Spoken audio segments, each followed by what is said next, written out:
capítulo 3.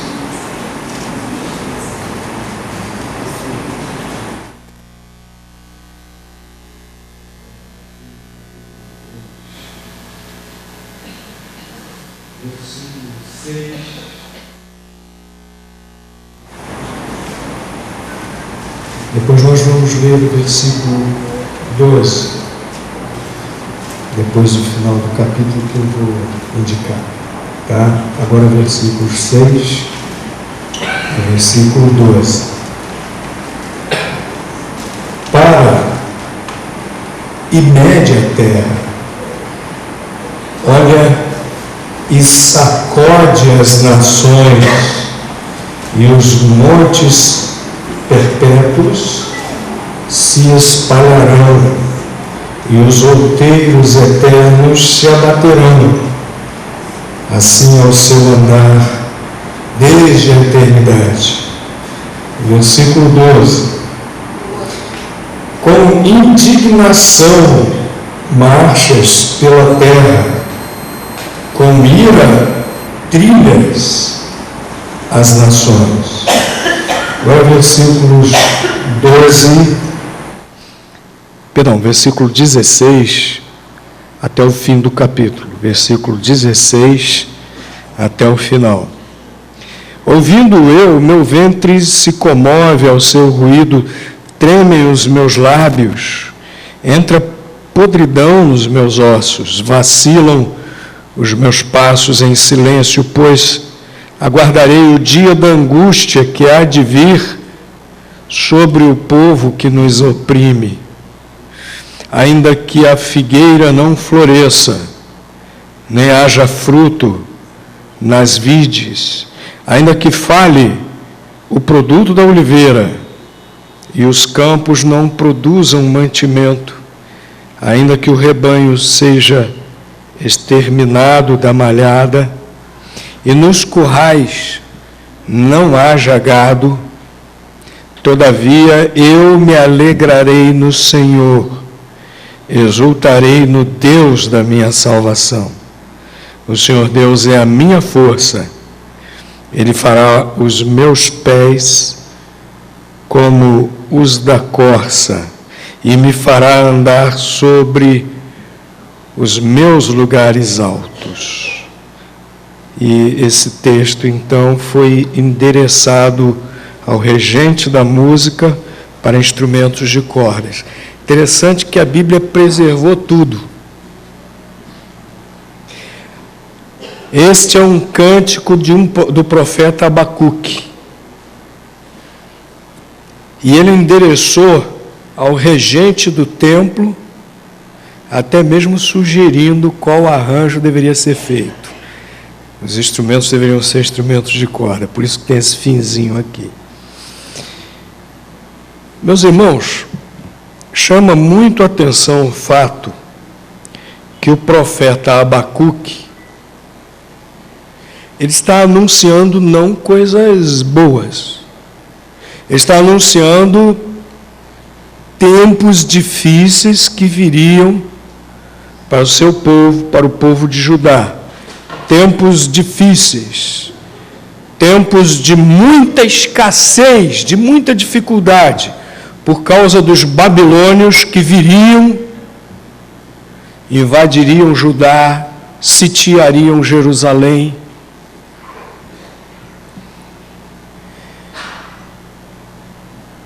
E Abacuque, mesmo assim, dizendo o que está no versículo 18. Todavia, eu me alegrarei no Senhor, exultarei no Deus da minha salvação. Era para ele estar preocupado.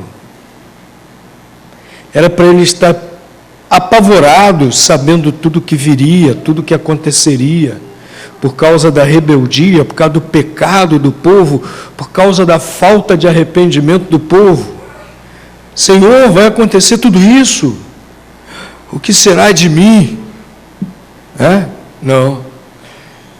Ele estava tranquilo, até mais do que tranquilo.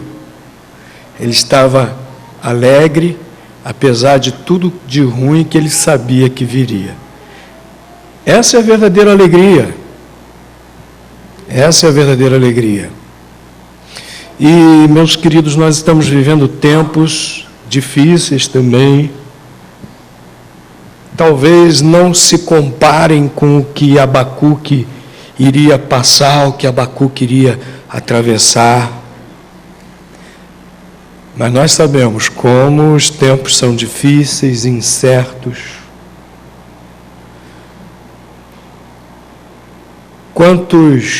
Quantas incertezas, quantas interrogações quanto ao que virá pela frente no nosso país. Quanta dificuldade hoje para poder ensinar coisas boas aos nossos filhos, porque a sociedade está tão corrompida, tão apodrecida, tempos difíceis, e a nossa tendência é nos preocuparmos, perdermos a nossa alegria.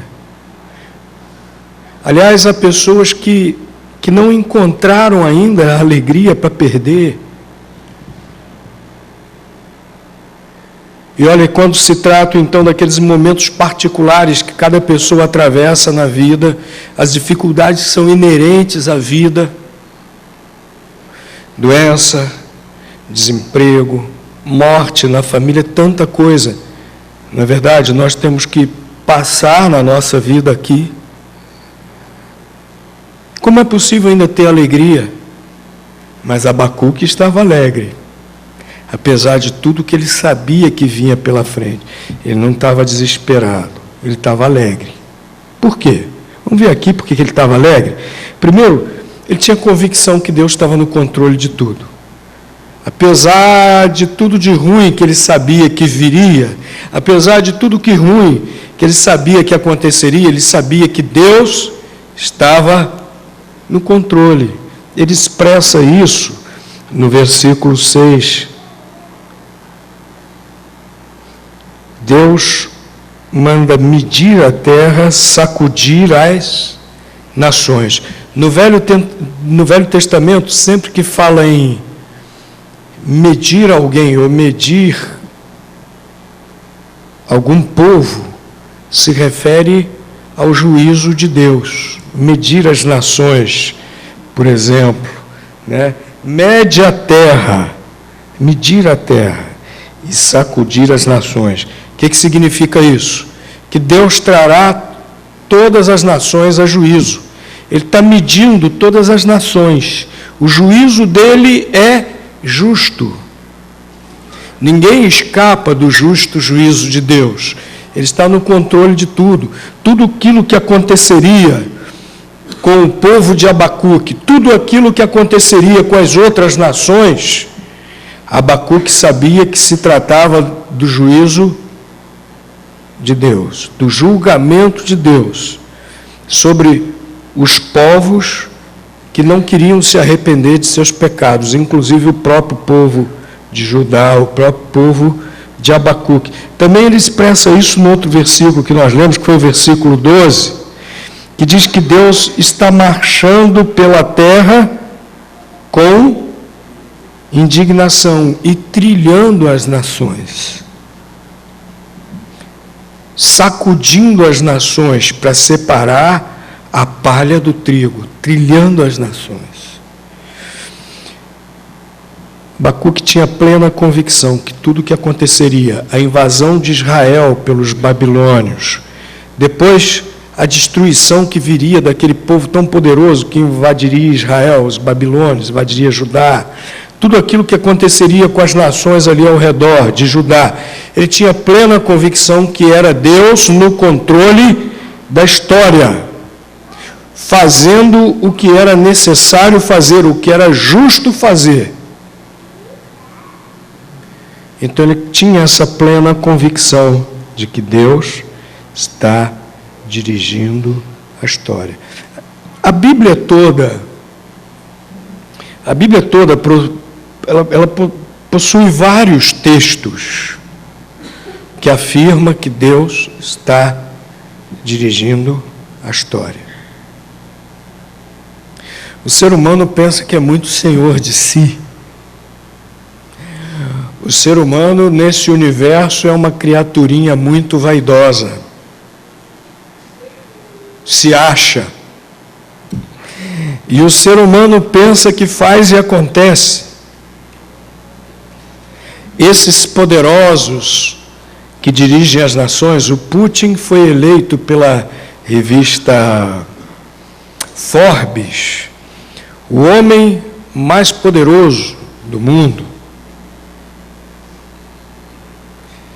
E essas pessoas realmente pensam que estão dirigindo a história, que estão dirigindo suas nações, que têm muito poder até não só sobre suas nações, mas sobre os destinos do mundo. Foi eleito agora presidente dos Estados Unidos aquele... Não sei se é minha... Fala aí, Celinha, qual é a pronúncia certa? Donald Trump. Foi muito ruim? Mais ou menos, né? Obrigado pelo nota 5 aí. Eu sei, eu estou brincando, é brincadeira.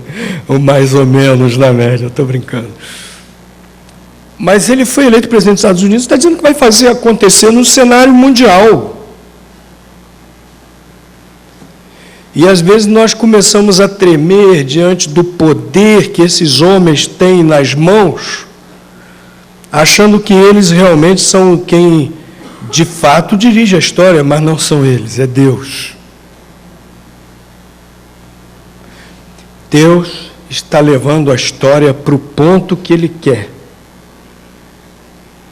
Quando Ele vai voltar e fazer juízo, Jesus vai voltar e fazer juízo sobre todas as nações.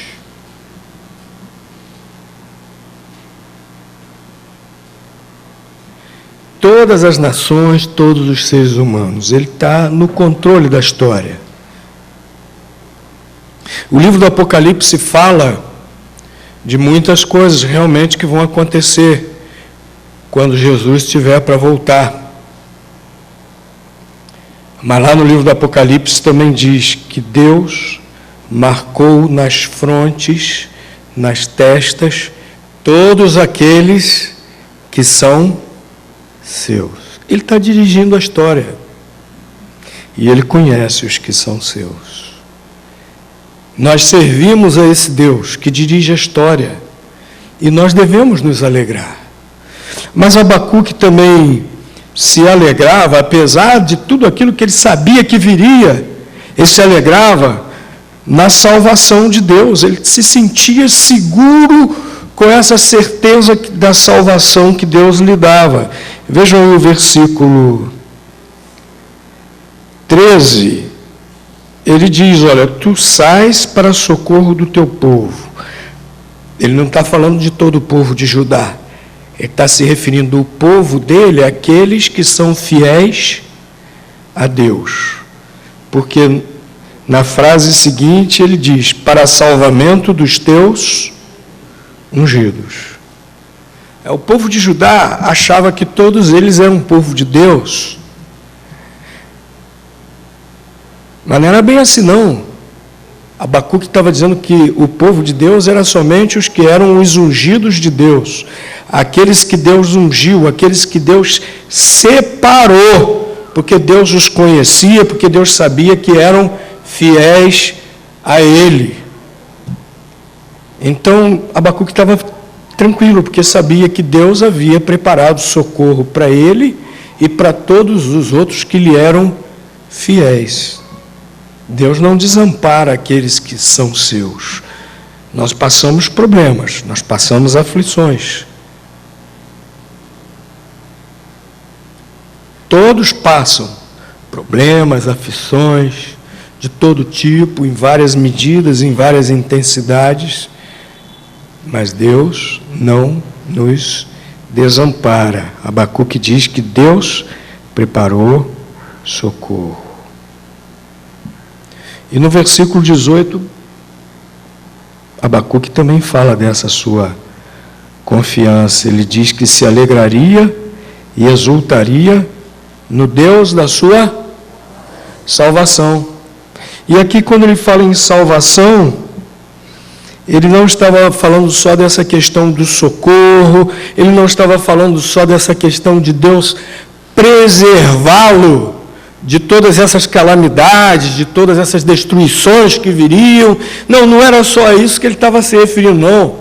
Ele estava se referindo à certeza de que Deus é quem o redimiria dessa condição de pecador. Ele fala, inclusive, aqui, uma imagem que é muito usada lá do Salmo 40, a gente lembra, que Deus o colocaria em lugares altos. Deus o colocaria para andar em lugares altos. É a ideia de tirar lá do pecado e colocar em lugar seguro. Lugar de santidade, uma mudança de condição da vida da pessoa. Tira lá de baixo, tira do pecado e coloca no alto. Ele tinha essa segurança da salvação. Ele fala: me alegrarei no Senhor, exultarei no Deus da minha salvação. Ele se alegrava porque ele estava tranquilo, não só confiante no socorro de Deus, mas confiante que Deus era o seu Salvador. Ele confiava na misericórdia de Deus para perdoar os seus pecados. Meus queridos, quando nós temos essa certeza da salvação, de que Deus usa de misericórdia conosco e perdoa os nossos pecados, nos tira do pecado e nos coloca em lugares elevados, nós nos alegramos, seja lá o que aconteça na nossa vida. Podemos estar abatidos por problemas, por dificuldades, mas quando nós lembramos que Deus é o nosso Salvador, nós exultamos, nós nos alegramos. Nós temos a certeza que vamos atravessar tudo e um dia entrar na vida eterna no céu, que Deus nos oferece por meio de Jesus Cristo, na sua misericórdia. Lá no livro do Apocalipse, diz que Ele fará o quê quando chegarmos ao céu? Enxugará dos nossos olhos toda lágrima, toda lágrima. Aqui nós choramos, mas no céu não haverá mais sofrimento, não haverá mais lágrima. Estaremos para sempre, por toda a eternidade, face a face com o nosso Deus. E aí Abacuque, ele se alegrava, ele exultava no Deus da sua salvação. Você já é capaz de alegrar-se no Deus da sua salvação? Você já tem certeza da vida eterna no céu? A Bíblia diz que é necessário arrepender-se dos pecados. A Bíblia diz que é necessário confiar totalmente em Jesus como seu único e suficiente Salvador. Não, eu sou muito bonzinho, eu faço muitas coisas boas para os outros, tenho certeza que eu vou para o céu. A Bíblia diz que não é pelas nossas obras.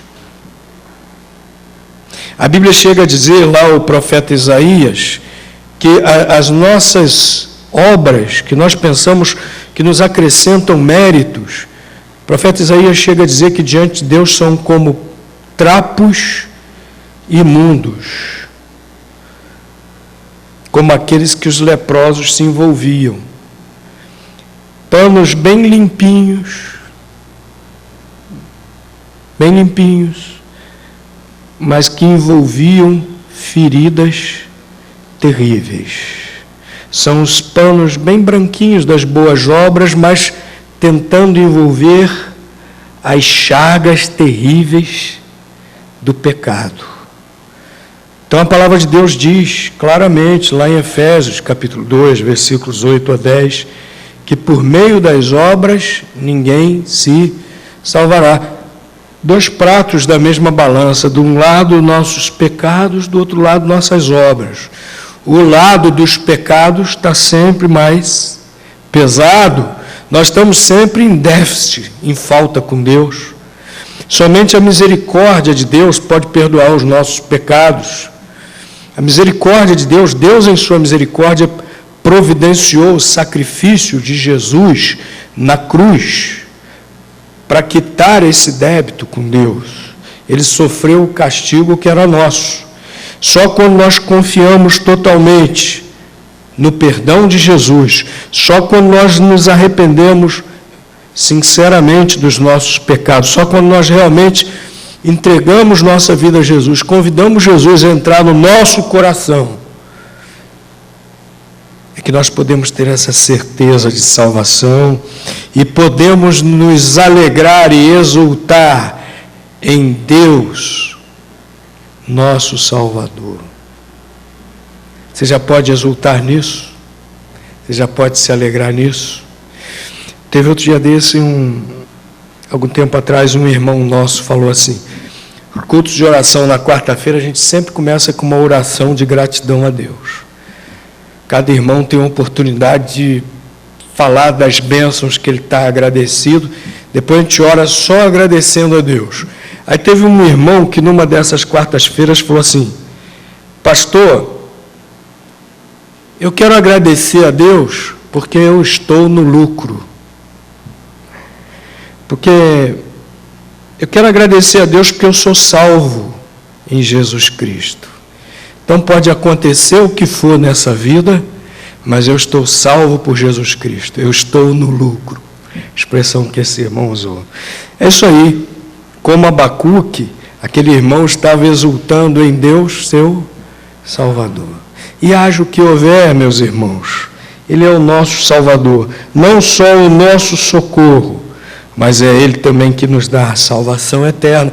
Esse é o maior motivo que nós temos para nos alegrar. Haja o que houver, nada nem ninguém nos tirará essa alegria da salvação, porque é Deus que nos dá. Haja o que houver, nós podemos fazer como Abacuque.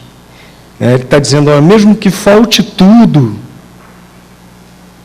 mesmo que a videira não dê o seu fruto, mesmo que a figueira não floresça, mesmo que os campos não produzam mantimento, mesmo que o rebanho seja exterminado.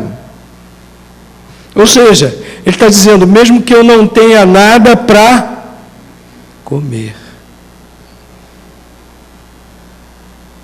todavia eu me alegrarei no Senhor, exultarei no Deus da minha salvação. Mas ele também se alegrava verdadeiramente, mesmo diante de tudo isso que viria, pela convicção de que Deus o fortaleceria, pela convicção de que Deus o faria capaz de suportar tudo o que ele tivesse que suportar. Tem gente que quer que Deus resolva tudo assim num passe de mágica. Deus tem poder para realmente resolver tudo assim, de uma maneira que nós nem imaginamos. Deus não tem limites. Ele é o Criador eterno, todo-poderoso. Mas Ele tem os seus planos incompreensíveis e insondáveis. E há situações em que nós não queremos nos submeter a Deus, mas nós precisamos nos submeter. Abacuque sabia que tudo que viria seria dos planos de Deus, e ele sabia que Deus também teria o carinho de fortalecê-lo para ele suportar tudo que tivesse que suportar. Às vezes Deus responde nossas orações não consertando a situação, mas muitas vezes Deus responde nossas orações nos fortalecendo para nós suportarmos a situação. E Abacuque tinha essa certeza também, por isso ele estava alegre. Ele sabia que, ele tinha a convicção de que Deus fortalece. O último versículo ele fala isso, versículo 19. O Senhor Deus é a minha força. O Senhor Deus é minha força. O Senhor Deus é a minha força. Às vezes nós passamos por determinados problemas na vida e nós pensamos que não vamos suportar. Nós pensamos que o peso do problema é tão grande que nós vamos ser esmagados.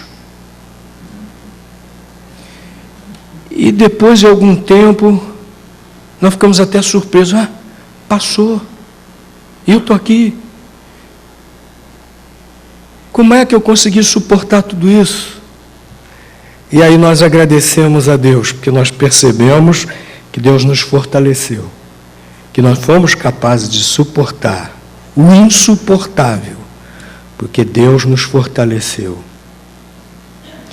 Meus queridos, como é triste viver sem Deus. Tantas pessoas, diante das pressões, dos problemas, se desesperam e fazem coisas terríveis, às vezes coisas sem retorno. Que maravilha é quando nós podemos nos alegrar, porque o Senhor Deus é a nossa força. Que maravilha, porque nós podemos nos alegrar e saber que, seja lá o que for, Ele está conosco, Ele nos fortalece, Ele nos faz capazes de suportarmos, seja o que for. Né? Estão falando muito hoje em dia na resiliência, né? Hoje mesmo eu estava dirigindo com o rádio ligado e um desses escritores de livros sobre autoajuda, que estão bombando e tal, sendo entrevistado, falando, porque há necessidade da resiliência.